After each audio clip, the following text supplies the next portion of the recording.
हो जाएगा। देखो, अगर बुक से भी कंपेयर करोगे तो मैंने पहले ही बोला था कि बुक के ऑर्डर से थोड़ा सा अलग ऑर्डर आ रहा है अपना।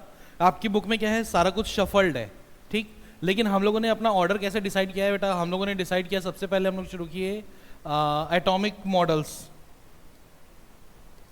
यही शुरू किया ना भाई? हम लोगों ने शुरू किया है एटॉमिक मॉडल्स, ठीक। एटॉमिक मॉडल में हम लोगों ने क्या क्या चीज़ें रिवाइज की और क्या क्या चीज़ें पढ़ ली। हम लोगों ने सबसे पहला जो सबसे बेसिक है वो है थॉमसन्स एटॉमिक मॉडल। याद है? अरे बोलो ना भाई, याद है कि नहीं है? ठीक, थॉमसन्स एटॉमिक मॉडल। अच्छा, थॉमसन मॉडल जो है वो और किस नाम से फेमस है? थॉमसन्स मॉडल और किस नाम से फेमस है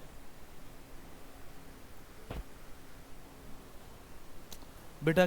कितने बार डिस्कस किया है, लिखवाया भी है, लेकिन आप लोगों को लिखने की हैबिट नहीं होती। वाटरमेलन मॉडल, याद आया?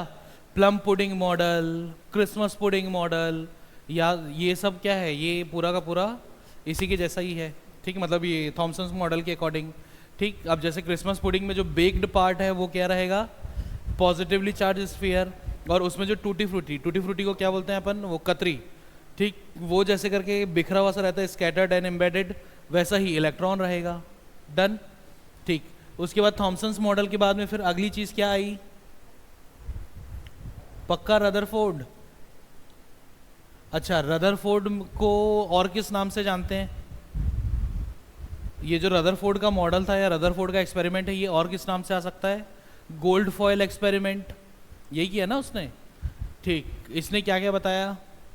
अच्छा, थोड़ा सा रिकॉल करो तो बेटा, थॉमसन्स क्या क्या चीज़ नहीं बता पाया? मैंने पहले भी बोला है, इन तीनों में, किन तीनों में? एक ये और एक उसके बाद नील बोर। इन तीनों मॉडल्स का जो पोस्टुलेट है, जैसे कि ये थॉमसन्स मॉडल जिस जिस जगह पे फेल हो गया था, उसी चीज़ को किसने उठाया? रदरफोर्ड ने। फिर रदरफोर्ड जहाँ फेल हो गया उसको किसने उठाया? बोर ने, ठीक। तो चलो अब बताओ, थॉमसन क्या क्या चीज़ बताया? थॉमसन ने बस इतना बताया कि पॉजिटिवली चार्ज स्फीयर है और उसके अंदर में नेगेटिवली चार्ज इलेक्ट्रॉन एम्बेडेड है, ठीक। अच्छा, मैंने आप लोगों को ये भी बता दिया था बेटा कि जो सब एटॉमिक पार्टिकल है उसको किसने खोजा? इसको याद कैसे रखोगे? एग्जैक्टली हम लोगों ने देखा था ईट पर नाच, यानी कि इलेक्ट्रॉन किसने ढूंढा? थॉमसन ने, ठीक। प्रोटॉन किसने ढूंढा? रदरफोर्ड ने, ठीक। गोल्डस्टीन भी है उसमें, गोल्डस्टीन। उसके बाद फिर आया कौन? न से न्यूट्रॉन, जो किसने ढूंढा? चैडविक ने, ठीक। अच्छा, थॉमसन मॉडल ने क्या क्या चीज़ें नहीं बताई? क्या उसने number of electron, number of proton को बताया? नहीं। और अगर नंबर ऑफ प्रोटॉन और नंबर ऑफ इलेक्ट्रॉन सेम होते हैं ये नहीं बताया, तो और एक चीज़, क्या चीज़ नहीं बता पाया वो? देखो, नंबर ऑफ इलेक्ट्रॉन और नंबर ऑफ प्रोटॉन सेम होने से क्या होगा? उसका रिजल्ट क्या निकलेगा? जितना पॉजिटिव उतना ही नेगेटिव, यानी कि एटम क्या होगा? न्यूट्रल। यानी कि थॉमसन मॉडल क्या नहीं बता पाया? कि एटम का कोई न्यूट्रल नेचर भी होता है, उसका कोई एक्सप्लेनेशन नहीं। दूसरी चीज़, थॉमसन के अकॉर्डिंग क्या था कि जो एटम है वो एक कॉम्पैक्ट मास है, फुटबॉल के जैसा, या क्या मानना चाहिए आपको, तरबूज के जैसा, वाटरमेलन टाइप, ठीक। लेकिन असली में वो कहानी नहीं है। रदरफोर्ड आया, उसने क्या बताया? कि अल्फा पार्टिकल्स तो पास हो जा रही थी, मतलब कि बीच में हॉलो स्पेस भी है। तो वो जो हॉलो स्पेस है उसके बारे में किसने नहीं बताया? थॉमसन के अकॉर्डिंग पॉजिटिवली चार्ज स्फीयर पूरा का पूरा था, लेकिन रदरफोर्ड ने क्या बताया? कि पॉजिटिवली, जो पॉजिटिव चार्ज है वो तो सिर्फ सेंटर में एक कॉम्पैक्ट मास है, जिसको हम लोग क्या बोले फिर आगे चल के? क्या बोले आगे चल के? न्यूक्लियस। याद है? इसमें थॉमसन मॉडल में कोई न्यूक्लियस के बारे में डिस्क्रिप्शन नहीं है, ठीक। जबकि रदरफोर्ड ने क्या बताया? कि उसमें एक न्यूक्लियस तो है, और वो न्यूक्लियस कैसा होगा? एक कॉम्पैक्ट पॉजिटिवली चार्ज बॉडी, या कॉम्पैक्ट, क्या बोलना चाहिए उसको, पॉजिटिवली चार्ज एक एंटिटी है, ठीक। उसी से तो ऐसा टकरा करके वापस आ गया था ना रदरफोर्ड के एक्सपेरिमेंट में। डन। अब उसके बाद फिर आए किसमें, रदरफोर्ड। रदरफोर्ड ने क्या क्या बताया, अभी घूमते नहीं है, उनकी एक फिक्स पोजीशन होती है, ठीक, उनके बीच से बहुत सारा हॉलो स्पेस होता है, और बिल्कुल सेंटर में पॉजिटिवली चार्ज न्यूक्लियस होता है, वहीं से तो अल्फा पार्टिकल गया और टकरा के वापस आया। डन। ये तीन चीजें उसने बताई। क्या नहीं बता पाया, एग्जैक्टली कि वो ऑर्बिट में घूमता है। अच्छा, अब अगर ऑर्बिट में घूमता है तो वो क्या क्या चीज़ नहीं बता पाएगा, ना एंगुलर मोमेंटम बता पाएगा, ना मैग्नेटिक बिहेवियर बता पाएगा। डन। ठीक, और क्या नहीं बता पाया, रदरफोर्ड के हिसाब से तो ऐसा था कि इलेक्ट्रॉन की एक पोजीशन फिक्स होती है, लेकिन अपन को मालूम है कि हर इलेक्ट्रॉन की एनर्जी भी अलग अलग होती है, ठीक, जो किस पे डिपेंड करती है, ऑर्बिट पे। तो वो उसके बारे में भी रदरफोर्ड अंकल नहीं बता पाए। डन। तो इन सब चीज़ों को लेकर के फिर कौन आगे बढ़ गया, बोर। डन। बोर ने क्या बताया, एग्जैक्टली ऑर्बिट में घूमते हैं, ठीक, ऑर्बिट में वो घूमते रहते हैं। अच्छा, अब अगर घूमेंगे तो उन पर, ये तो आप लोगों ने बहुत पहले पढ़ा हुआ है बेटा, कि अगर ये ऐसा घूम रहा है कोई ऑब्जेक्ट, तो वो जिस भी पॉइंट पर होगा उस पॉइंट पर टुवर्ड्स आउटसाइड परपेंडिकुलर एक फोर्स लगता है, क्या बोलते हैं उसको, किसी के पास है कुछ ऐसा थ्रेड टाइप का,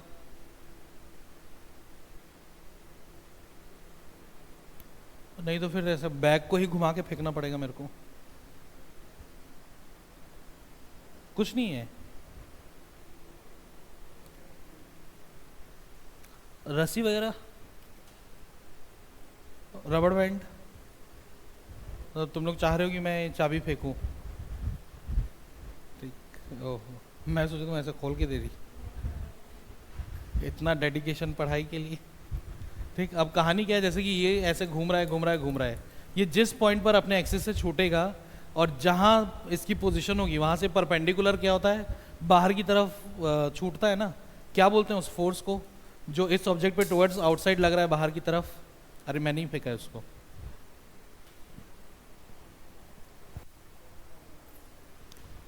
बोलो, सेंट्रीफ्यूगल फोर्स टाइप का नहीं बोलते कुछ, सेंट्रीफ्यूगल फोर्स। कमाल कर रहे हो बेटा, क्लास 9 में पढ़ा हुआ है ये चीज़। जब ऐसे करके आप किसी ऑब्जेक्ट को सर्कुलर मोशन में रखोगे और वो बाहर की तरफ जो फेंकाएगा, ठीक, वो जिस भी पॉइंट पर छूटा था अपने एक्सिस से, वहाँ पर क्या परपेंडिकुलर बाहर की तरफ एक फोर्स लग रहा था, वही फोर्स क्या कहलाता है, सेंट्रीफ्यूगल फोर्स। ठीक, चलिए आप लोगों को समझाने के लिए मैं लिख भी देता हूँ।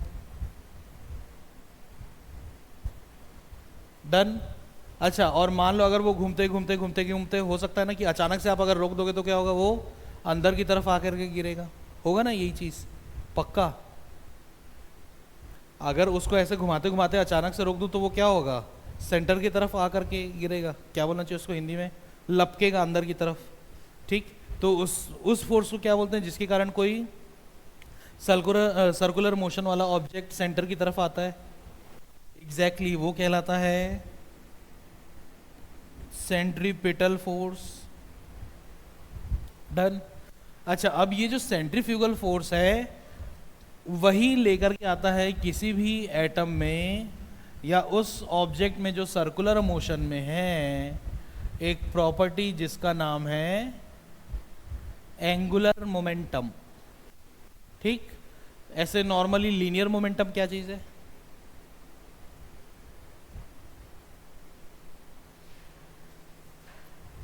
मोमेंटम क्या है ये बताओ, मास इनटू, पक्का, ठीक। अच्छा, mass into velocity scalar quantity होगी या वेक्टर क्वांटिटी होगी मोमेंटम, वेक्टर क्वांटिटी। और वेक्टर क्वांटिटी होने से क्या मतलब मैग्नीट्यूड और डायरेक्शन दोनों होगा। ठीक, अच्छा, अगर मास ज़्यादा हो गया तो मोमेंटम ज़्यादा होगा कम होगा,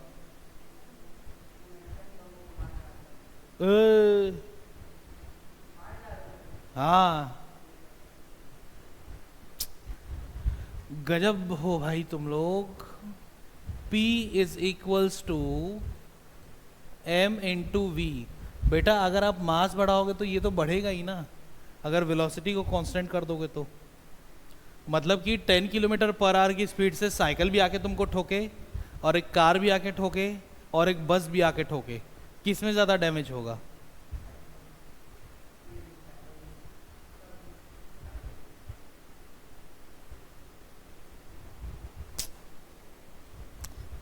कौन से ग्रह पे थे आप लोग 2 साल पहले?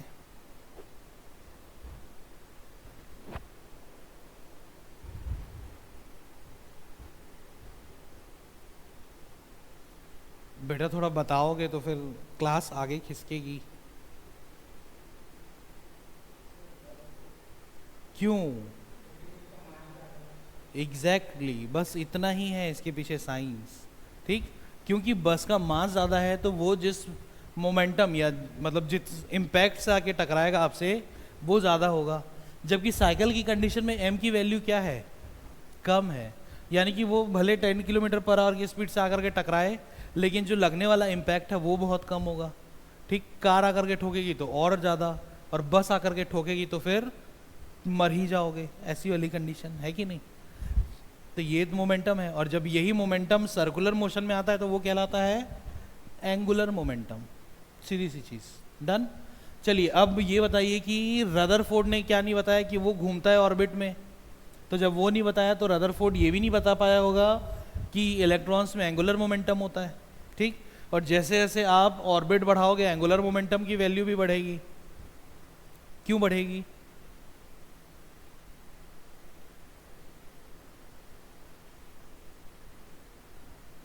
इलेक्ट्रॉन तो वही है। जैसे जैसे ऑर्बिट बढ़ाओगे वैसे वैसे एंगुलर मोमेंटम भी बढ़ेगा। क्यों?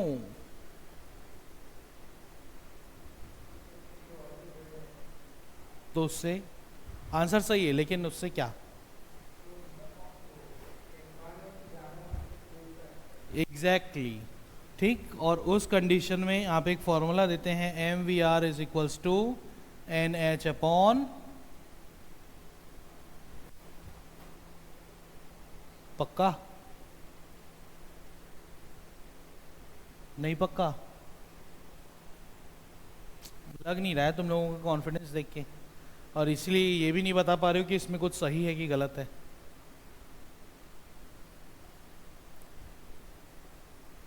आज ऐसे एब्सेंट माइंडेड क्यों हो?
कंफर्म?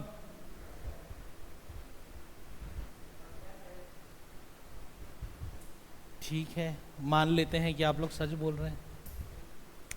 चलो इसमें आओ फिर। तो रदरफोर्ड ने क्या बोला कि उनकी एक फिक्स पोजीशन तो है, लेकिन वो जो गोल घूमते हैं इसके बारे में उसने नहीं बताया। उसको किसने बताया? बोर ने।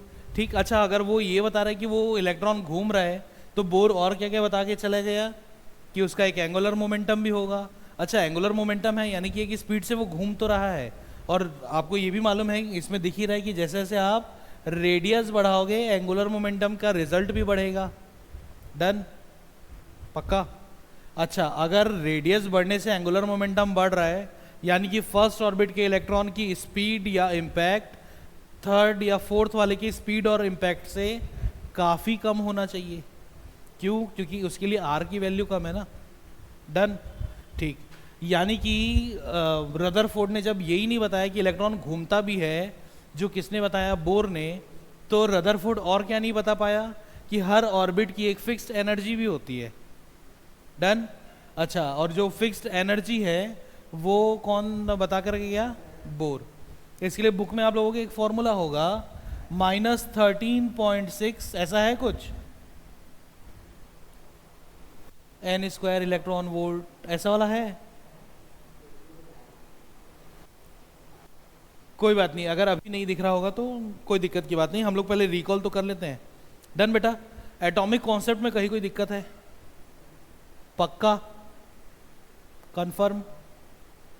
एक बार के लिए देख लो पेजेस पलट के, क्योंकि जितने कॉन्फिडेंस में तुम लोग चैप्टर 1 में थे उतने कॉन्फिडेंस में मेरे को इस चैप्टर में नहीं दिखाई दे रहे हो, पता नहीं क्यों। कौन सा न्यूमेरिकल?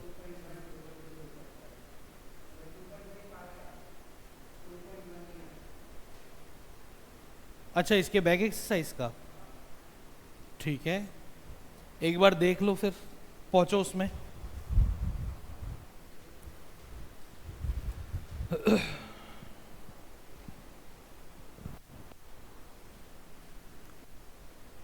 न्यूमेरिकल क्या है, मुझे कोई पढ़ के तो बताओ।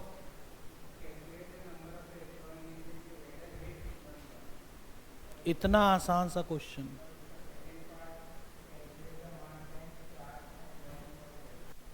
ठीक है, ये वाला तो मैंने करवाया बेटा, 1 फैराडे। सेकंड वाले का आंसर तो 1 फैराडे है। 96,352 आ रहा था कैलकुलेट करने पे, राउंड ऑफ करके हम लोग 96,500 मान के चलते हैं। ठीक, अच्छा जो फर्स्ट वाला है उसको सॉल्व कैसे करोगे? बड़ा आसान सा चीज़ है भाई, आपको उसमें क्या निकालना है? नंबर ऑफ इलेक्ट्रॉन निकालना है ना। और मैंने आप लोगों को एक चीज़ सिखाई है कि जो निकालना हो उसको कहाँ रखने का है? Right hand side, equal to के राइट हैंड साइड। अब कहानी क्या है, 9.1 इंटू 10⁻⁻31 किलोग्राम, ये एक इलेक्ट्रॉन का मास है, लेकिन किस में है? किलोग्राम में। एक काम करें क्या, इसको पहले ग्राम में कन्वर्ट कर लें। ग्राम में कन्वर्ट करने के लिए क्या करोगे आप? जी नहीं, आप 10⁻³ से उसको मल्टीप्लाई करेंगे। क्यों मल्टीप्लाई करेंगे? क्योंकि आपको मालूम है बेटा कि 1 किलोग्राम इज इक्वल्स टू 1000 ग्राम। ठीक, तो 9.1 इंटू 10⁻⁻31 किलोग्राम के लिए क्या करना पड़ेगा आपको? 9.1 इंटू 10⁻⁻31 इंटू 10,000, यही करना पड़ेगा ना। ठीक, चलिए देखा जाए। तो ये हटा लो, और कंडीशन हो गई, ये कितना आ रहा है? 9.1 इंटू 10⁻⁻28 ग्राम। डन? चलो अब ग्राम में हम लोग कन्वर्ट क्यों कर रहे हैं? क्योंकि अपने को क्वेश्चन में पूछा है क्या कि कितने इलेक्ट्रॉन का वेट होगा 1 ग्राम। डन? किलोग्राम में पूछता तो हम लोग किलोग्राम में रहने देते। चलिए, अब इतना ग्राम वेट किसके बराबर, कितने इलेक्ट्रॉन के बराबर है बेटा? 1 इलेक्ट्रॉन का है ना ये तो। ठीक, तो 1 ग्राम के लिए क्या करना पड़ेगा?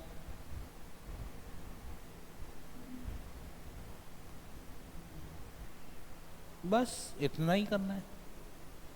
कितना आ रहा है देखो, 1/9.1 इंटू 10⁻+28, ये तो ऊपर चला गया। अब ये डेसिमल हटाओ, ये लगाओ, कितना होगा 0.1 क्या क्या, हाँ 0.109 यानी कि 0.11 इंटू 10⁻28। लेकिन ये ऐसा तो मज़ा नहीं आ रहा है, तो इसलिए क्या करते हैं, इसको साइंटिफिक नोटेशन में लेके आते हैं। और हम लोगों ने सीखा है कि डेसिमल को खिसकाना है इस तरफ। क्यों? क्योंकि साइंटिफिक नोटेशन में 10 जो रहे, लेकिन हम लोग जो भी नंबर लेते हैं वो उसमें एक डिजिट के बाद में ही डेसिमल रखते हैं। ठीक, तो यहाँ डेसिमल कहाँ है, इस तरफ। इसको खिसकाना है टुवर्ड्स राइट, कितने पोजीशन, सिर्फ एक ही पोजीशन। ठीक, तो कंडीशन क्या हो गई, क्या नाम मतलब क्या लिखाएगा ये 1.1, और जब राइट चलते हैं तो हम लोग देते हैं नेगेटिव एक्सपोनेंट। ठीक, तो 1.1 इंटू 10⁻28 -1। क्यों किया -1? क्योंकि एक ही पोजीशन चले हैं, दो पोजीशन चलते तो -2 करते। कितना आया भाई 1.1 इंटू 10⁻27 इलेक्ट्रॉन्स। इतने सारे इलेक्ट्रॉन चाहिए तब जाके किसके बराबर होगा, बस समझे क्या, डेरिवेशन। ठीक है, बिल्कुल देख लेते हैं। कौन सा वाला डेरिवेशन?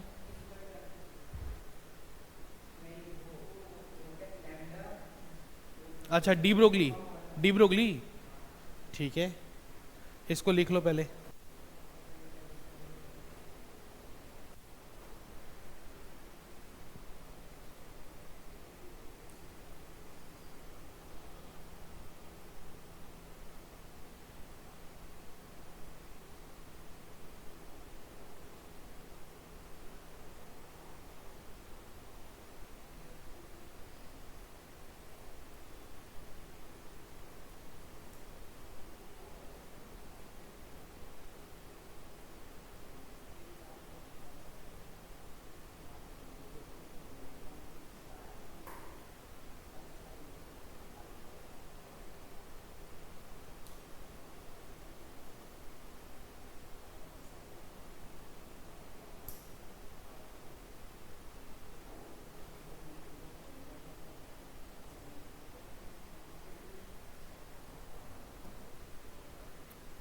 हो गया, ये हो गया।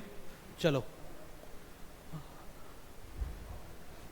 डी ब्रोगली हम लोग वैसे पढ़ चुके हैं, डुअलिटी जब पढ़ रहे थे। ठीक है, तो एक काम करते हैं ना, पहले हम लोग थोड़ा सा ये जो रिकॉल कर रहे हैं इसको रिकॉल कर लेते हैं। तो इतनी तीन चीज़ें तो इम्पॉर्टेंट है, और इन तीन चीज़ों में इम्पॉर्टेंट क्या क्या है, इन तीनों का application, application in the sense क्या क्या इसका क्या बोलना चाहिए उसको, हाइपोथेसिस के जो जो पॉइंट है वो, पोस्टुलेट्स, और इसका लिमिटेशन, ये बहुत इंपॉर्टेंट है। लिमिटेशन क्यों? क्योंकि इसका फेलियर इसका पोस्टुलेट, इसका फेलियर इसका पोस्टुलेट। डन। चलो, अब इसके बाद हम लोग आए कि इसमें डुअलिटी पे दे। डुअलिटी क्या थी? डुअलिटी, डुअल नेचर, यानी कि कोई भी एक ऑब्जेक्ट जब एक ही टाइम पे दो different kinds of behaviour show करे उसको हम लोग बोलते हैं क्या, डुअलिटी। जहाँ तक बात डुअलिटी पार्टिकल्स की आएगी, उस कंडीशन में आप क्या बोलेंगे कि पार्टिकल्स की डुअलिटी क्या क्या कवर करती है बेटे? एक तो कवर करती है वेव नेचर, और एक कवर करती है, बताओ, बस वेरी गुड, पार्टिकल नेचर। अब ये नेचर का मतलब क्या, प्रॉपर्टीज। ठीक, अच्छा, तो वेव नेचर के का, वेव नेचर या उसमें क्या क्या प्रॉपर्टीज होंगी जो वेव के जैसी होंगी? उसका एम्पलीट्यूड, उसका वेवलेंथ, उसकी फ्रीक्वेंसी, उसका वेव नंबर। ठीक, और पार्टिकल नेचर,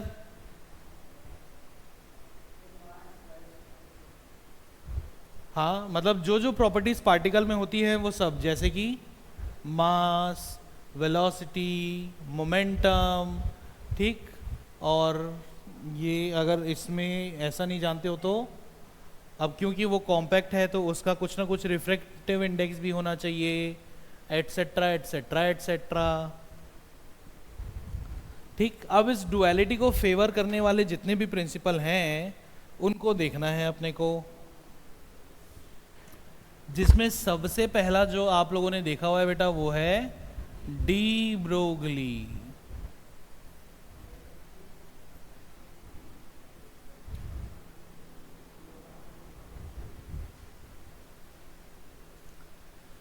ठीक, पहला तो क्या है, डी ब्रोगलीज हाइपोथेसिस। क्या कहता है डी ब्रोगली हाइपोथेसिस? कि किसी भी मूविंग सब एटॉमिक पार्टिकल के लिए उसका वेवलेंथ और उसका मोमेंटम इनवर्सली प्रोपोर्शनल है। डन, ये स्टेटमेंट तो है। अब जहाँ तक बात है इसके डेरिवेशन की, तो इतना जान लो बेटा, इसका डेरिवेशन यूजुअली स्कूल्स वाले नहीं पूछते, फिर भी सेफर साइड के लिए मैंने आप लोगों को बता के रखा हुआ है। ठीक, करना कुछ नहीं था, अपने को मालूम था कि E is equals to M C square होता है, और अपने को ये भी मालूम था E is equals to H nu होता है।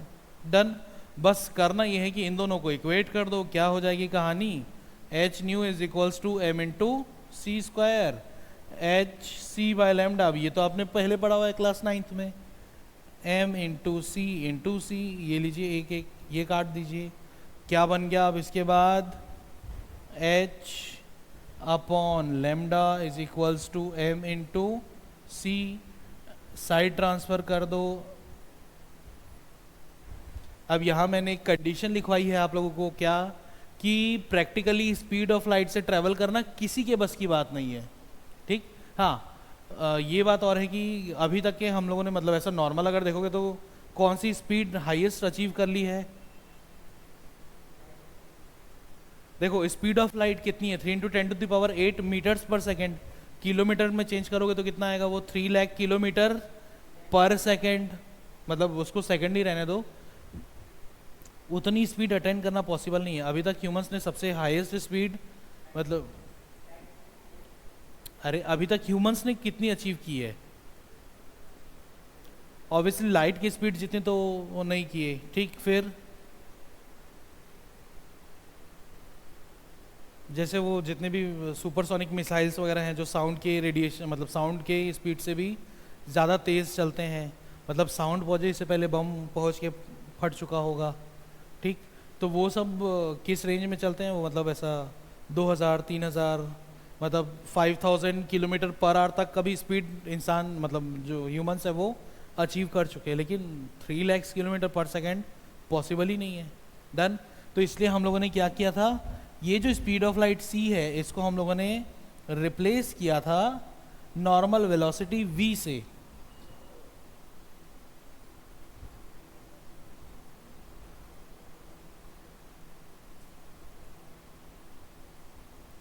ठीक, और जिस समय हम लोग ये इक्वेशन देखे थे तभी हम लोगों ने बात की थी कि ये वाला जो इक्वेशन है ये बहुत इंपॉर्टेंट है न्यूमेरिकल वगैरह सब सॉल्व करने के लिए। ठीक, एक्सरसाइज से भी कुछ क्वेश्चन सॉल्व किए ना हम लोग, इसका नहीं है अभी तक। ठीक है, आज देख लेते हैं इसको। और यहाँ से क्या मालूम चल गया था अपने को, h upon P is equals to lambda. ठीक, थोड़ा दिखाना बुक, इसका एक क्वेश्चन देखते हैं।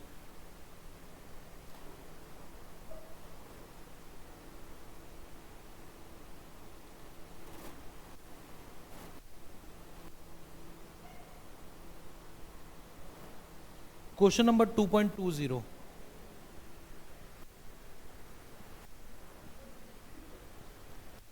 क्वेश्चन नंबर 2.20 देखा क्या कह रहा है वो क्वेश्चन बेटा, बताओ ना।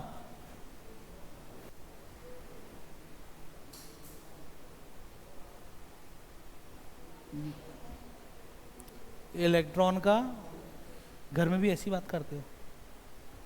हाँ, तो घर में जैसे बात करते हो वैसे बात करो। हाँ,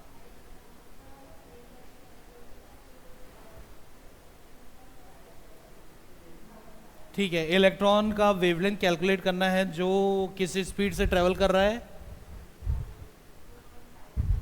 2.5 की 2.05 इंटू 10⁻, थोड़ा जोर से बोलना बेटा, यूनिट डन। ठीक, और इलेक्ट्रॉन बोल दिया ना, यानी कि अपने को मालूम है कि मास ऑफ इलेक्ट्रॉन कितना लेना है, 9.1 इंटू 10⁻⁻31 किलोग्राम। डन। अपने को क्या निकालना है भाई, देखो m की वैल्यू दी है, v की वैल्यू दी है, अपने को मालूम है h की वैल्यू कितनी, 6.6 इंटू 10⁻⁻34 जूल पर केल्विन पर मोल। ठीक, अभी फिलहाल उसको मैंने नहीं लिखा। आपको क्या कैलकुलेट करना है, लेमडा। आपको मालूम है फॉर्मूला क्या है अपने पास, बस।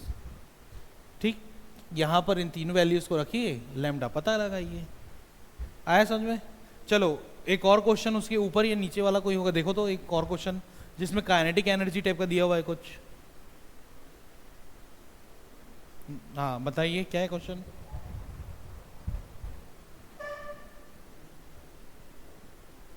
हाँ बोलो बेटा, ऐसे बहुत जोर डालना पड़ रहा है मेरे को कान पे, थोड़ा जोर से बोलो। बहुत सुंदर, फिर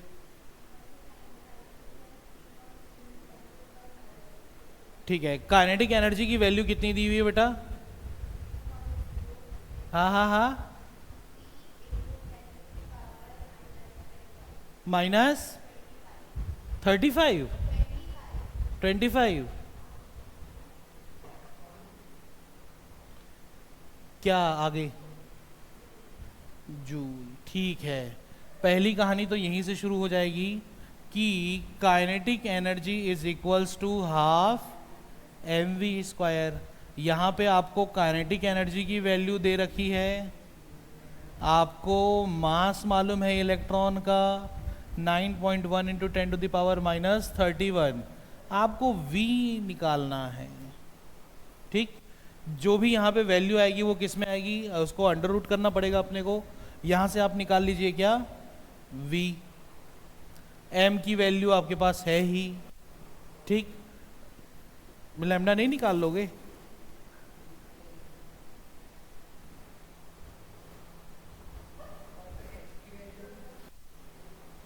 एच बेटा वो तो प्लांक्स कांस्टेंट है, उसकी वैल्यू थोड़ी चेंज होगी।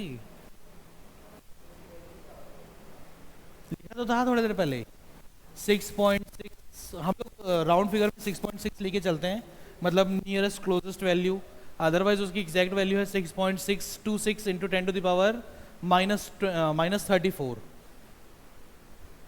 ठीक, अब उसमें से हम लोग क्या करते हैं, कैलकुलेशन इजी करने के लिए 626 को नहीं लेते, सिर्फ 6.6 को लेकर के काम चला लेते हैं। चलिए जी, हो गया? अरे हो गया। चलिए, तो ऐसे टाइप के क्वेश्चंस तो इसमें बनते हैं जो आप लोगों को थोड़ा सा दिमाग लगा के चलाना पड़ेगा।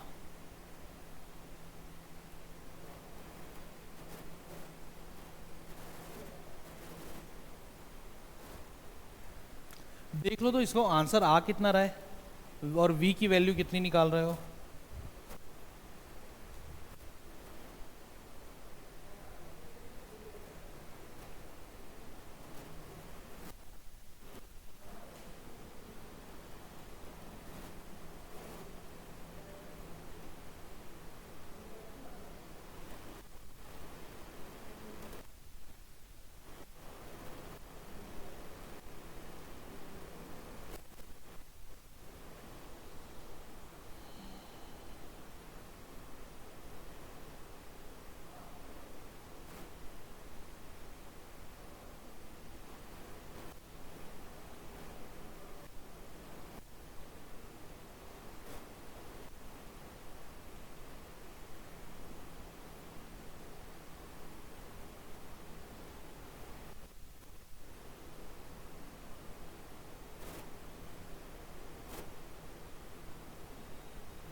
क्योंकि यहाँ से जो वैल्यू आएगी वो v² की आएगी, और अपने को अंडर रूट नहीं,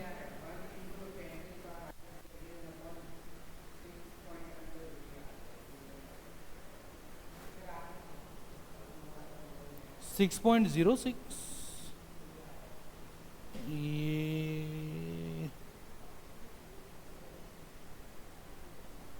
ए बेटा यहीं पे ही तो गड़बड़ हो गया है। V square is equals to क्या होगा, 2 × 3, वो नहीं करोगे, ये 2 को नीचे मल्टीप्लाई कर रहे हो।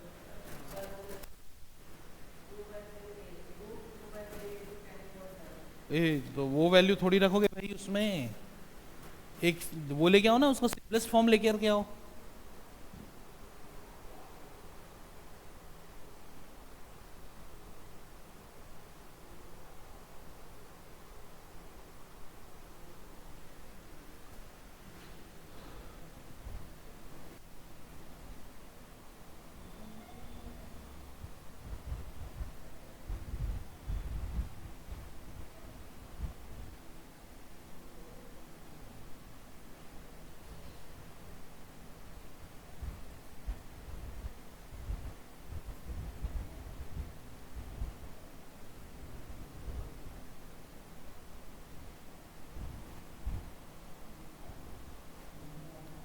ये कितना हो गया, 6/9.1, ये ऊपर चला जाएगा, ये हो गया 10⁻+6, ऊपर जाएगा तो कितना होगा, +31, -25 +31 कितना होगा, +6 हो जाएगा। डन। चलो अब इसको सॉल्व करके देखो तो ये कितना आ रहा है, कितना,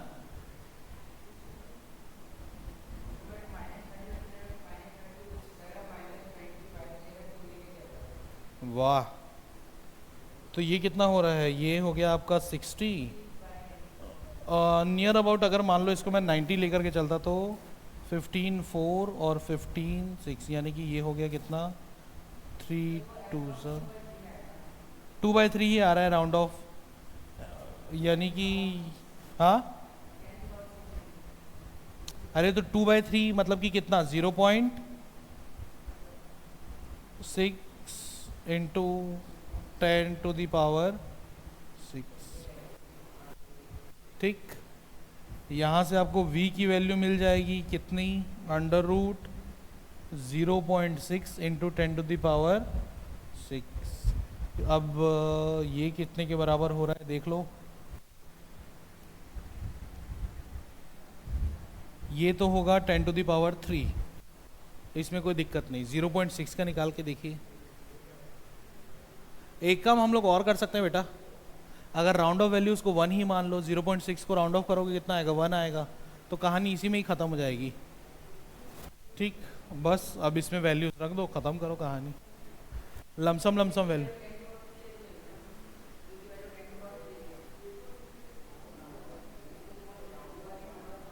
डन। चलिए अगली हेडिंग, हाँ भाई क्या देखने वाले थे हम लोग, क्या देखने वाले थे,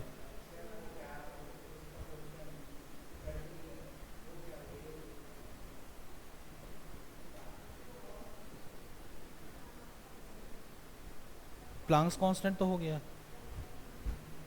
क्वांटम नंबर तो अभी आएगा बेटे, अभी थोड़ी है यहाँ पे।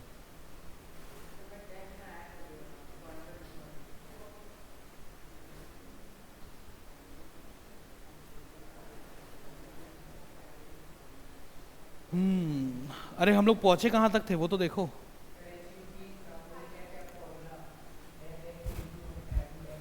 m∇v इज ग्रेटर देन और इक्वल टू h/4π, यही ना, ठीक है।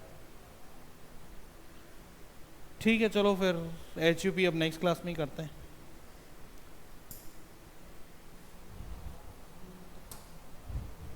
ज़्यादा लोड नहीं डालता आज आप लोगों के ऊपर, नेक्स्ट क्लास में उसका न्यूमेरिकल और वहाँ से फिर आगे।